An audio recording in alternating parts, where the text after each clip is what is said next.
साथियों नमस्कार।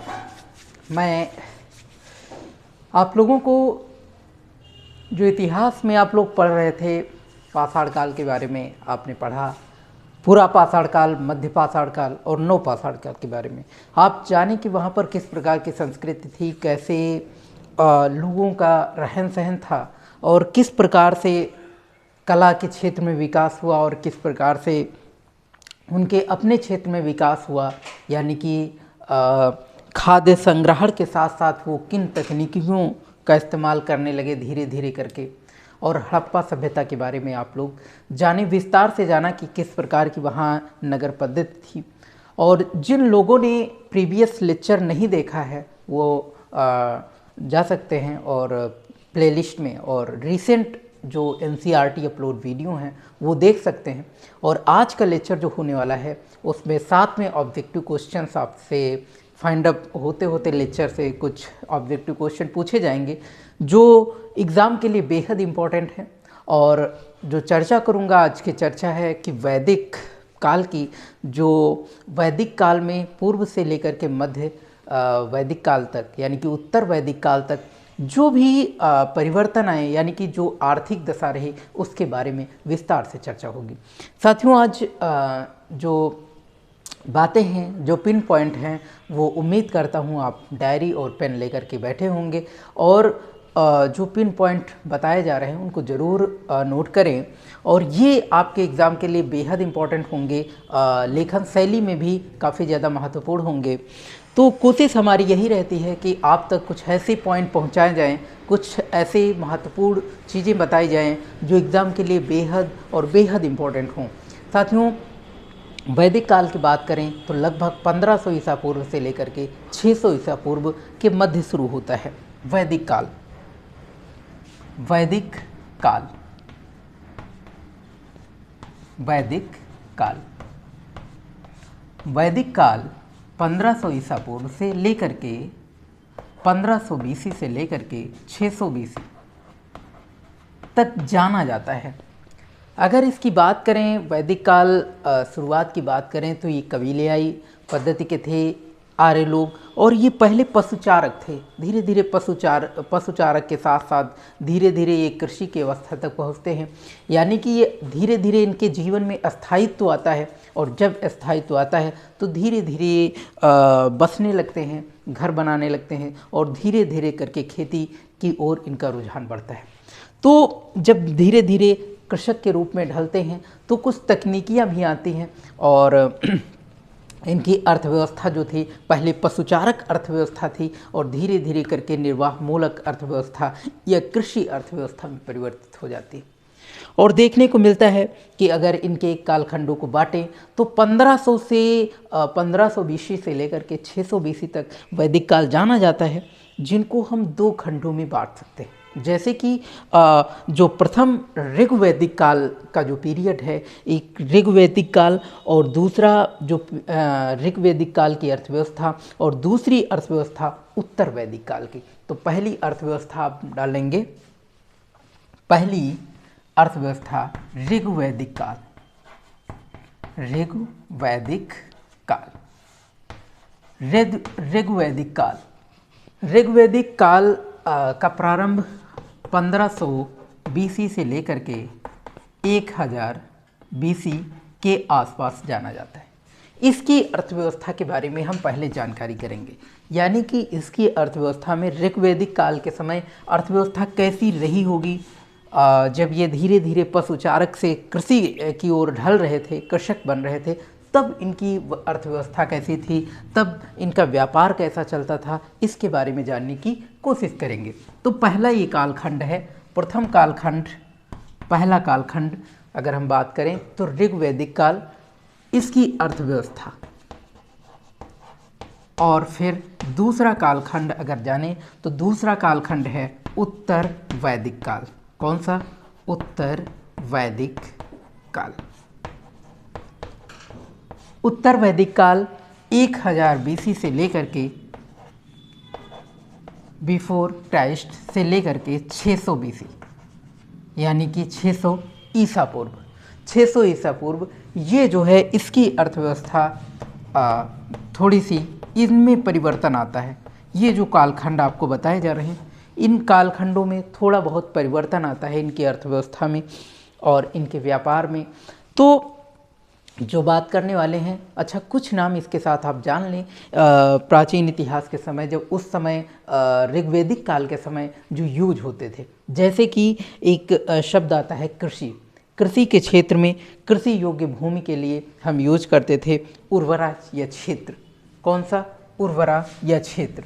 और उर्वरा कह सकते हैं या फिर क्षेत्र कह सकते हैं इसे। और दूसरा शब्द है जो कि लांगर या सीर, लांगर या सीर हल के लिए यूज करते थे। ये हल के लिए और ये उर्वरा भूमि के लिए यूज किया जाता था, कृषि योग्य भूमि के लिए। और सीता जो था वो हल की नालियाँ, जो हल से बनाई हो जाती थी वो नालियाँ, उसको सीता कहते थे। सीता यानी कि जो हल से जोता जाता था, जब उनके बीच में नालियाँ बन जाती थी उनको सीता कहते थे। और अवल कूप कहा जाता था। और ऐसे ही शब्द है कीवश, जो हलवाहा होता था। और ऐसे ही पर्जन्य, जो कि बादल होता था।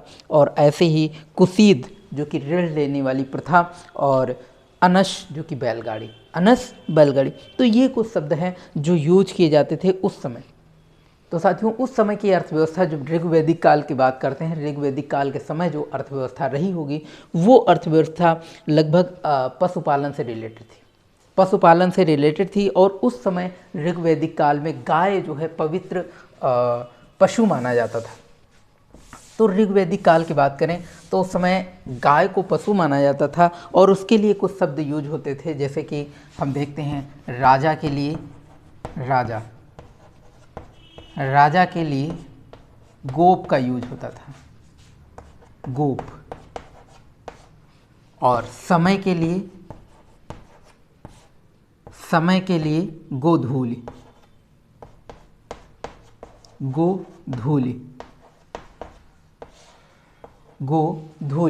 समय के लिए गोधूलि।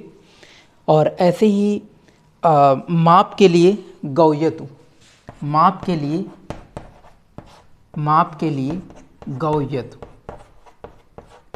गौयतु। और युद्ध के लिए गविष्ठ।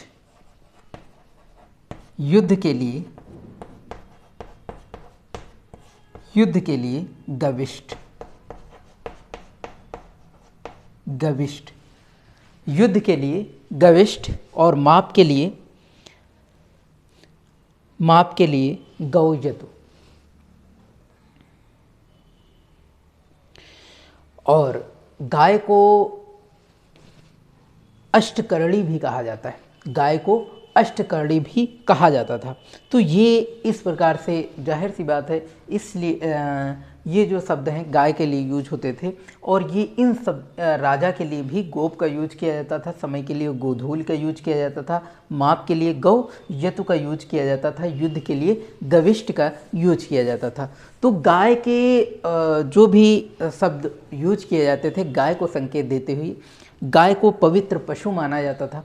और इनकी जो निर्वाह पद्धति थी, जो व्यापार की पद्धति थी, एक तरीके से देखें तो व्यापार की पद्धति उस समय वस्तु विनिमय करके देखी जा रही थी।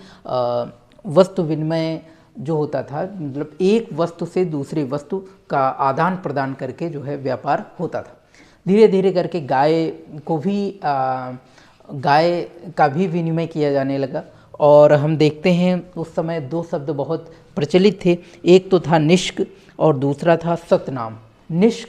निष्क होता था सोने का टुकड़ा के माध्यम से व्यापार होता था। और दूसरा सतनाम, यानी कि 100 गाय को जो है आदान प्रदान करने का भी व्यापार देखने को मिलता है।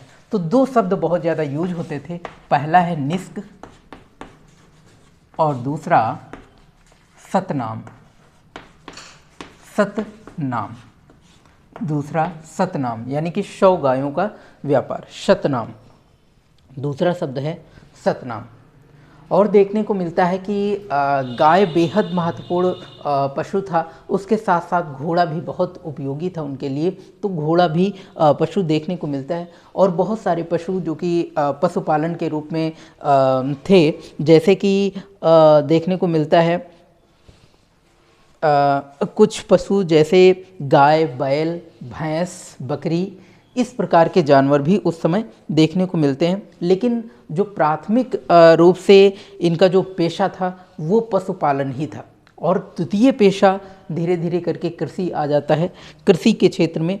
और देखने को मिलता है गविष्ट, जो है कि एक शब्द है जो कि आपको बताया गया, तो गविष्ट एक तरीके से गाय की महत्ता वाला शब्द है। और गाय को एक तरीके से अघन्या भी कहा जाता था। अघन्या, क्या कहा जाता था? अघन्या, कि अघन्या, गाय को अघन्या भी कहा जाता था।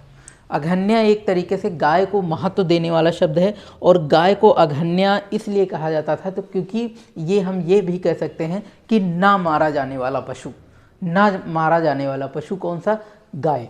तो ये चीज़ देखने को मिलता है। और पड़ी एक समूह आता है, व्यापारियों के एक समूह जिसे पड़ी कहते हैं।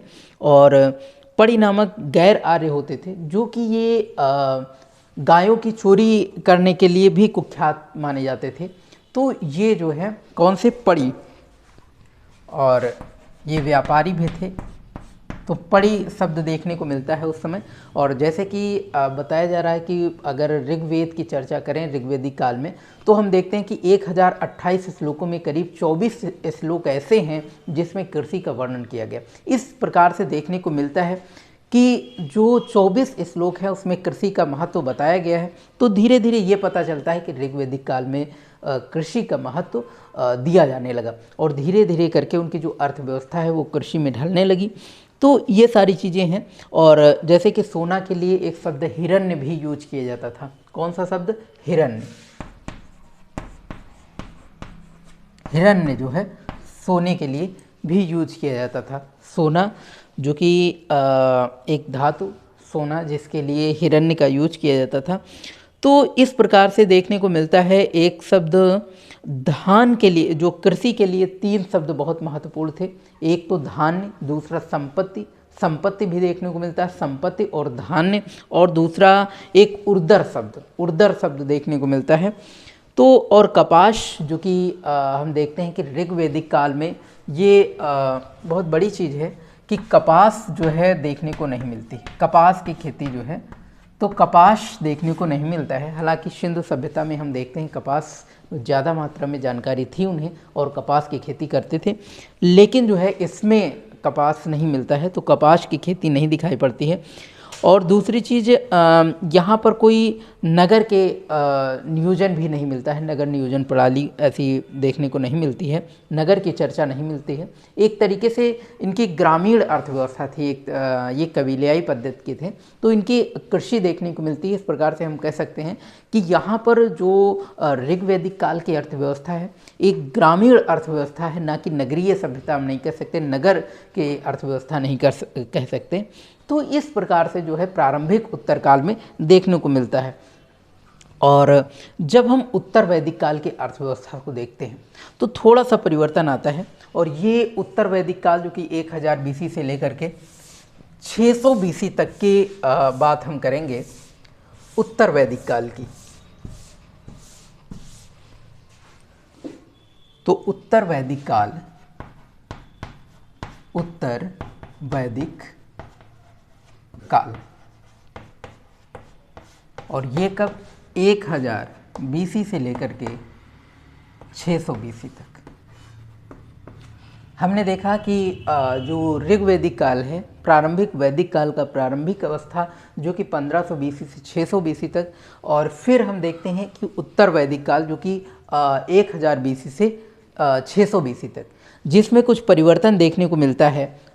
जैसे कि उत्तर वैदिक काल में हम देखते हैं मृदभांड बहुत ज़्यादा प्रचलित थे, जो कि चित्रित मृदभांड। कौन से? चित्रित मृदभांड, चित्रित मृदभांड देखने को मिलते हैं, चित्रित मृदभांड। तो उत्तर वैदिक काल के अर्थव्यवस्था में ऋग्वेद के बाद जो संहिताएं आई और चित्रित मृदभांड के संस्कृति में स्थलों की खोज भी हुई, जैसे कि एक कहानी प्रचलित है विदेह माधव की, जो कि जिसमें बताया गया कि संपूर्ण गंगा घाटी में वो खेती करते थे। तो इस प्रकार से ये देखने को मिलता है कि ऋग्वेदिक काल जो उत्तर वैदिक काल है उसमें धीरे धीरे करके कृषि का जो परिणाम था या खेती जो थी वो काफ़ी मात्रा में उन्नत किस्म की खेती होने लगी धीरे धीरे करके। और यहाँ पर हाँ एक चीज़ और देखने को मिलती है कि यहाँ पर लोहे का जो उपयोग था, लोहे के उपकरण बहुत ही सीमित मात्रा में प्रयोग किए जाते थे और पशुपालन की जगह जो है धीरे धीरे करके प्रथम पेशा बन गया था। पहले हम देखते हैं कि ऋग्वैदिक काल में जो प्रथम पेशा होता है वो पशुपालन होता है और इसके बाद कृषि होती है द्वितीय पेशा। लेकिन जब उत्तर वैदिक काल आते हैं तो उत्तर वैदिक काल में धीरे धीरे करके ये प्रथम पेशा बन जाता है और जुताई बुआई और कढ़ाई और कटाई और मड़ाई इन सब कामों को प्राथमिक जो है महत्व दिया जाता है। तो ये चीज़ देखने को मिलती है। और यहाँ पर एक चीज़ देखने को मिलती है कि जो खेती करते थे, जो जुताई करते थे हल के माध्यम से, तो वो हल जो है हल में एक फाल लगता था। साथियों, फाल जो ज़मीन को खोदता है तो वो फाल जो है लकड़ी का ही बनाया जाता था। किसका यूज किया जाता था? वो लकड़ी का ही प्रयोग देखने को मिलता है, यानी कि लकड़ी का ही इस्तेमाल किया जाता था फाल में। तो ये चीज़ है। और यहाँ पर जो लोहे के लिए कुछ शब्द प्रयोग किए गए जैसे कि श्याम अयस और कृष्ण अयस के नाम से भी प्रचलित हैं। तो ये जो है लोहे की प्रमुखता दी जाती है।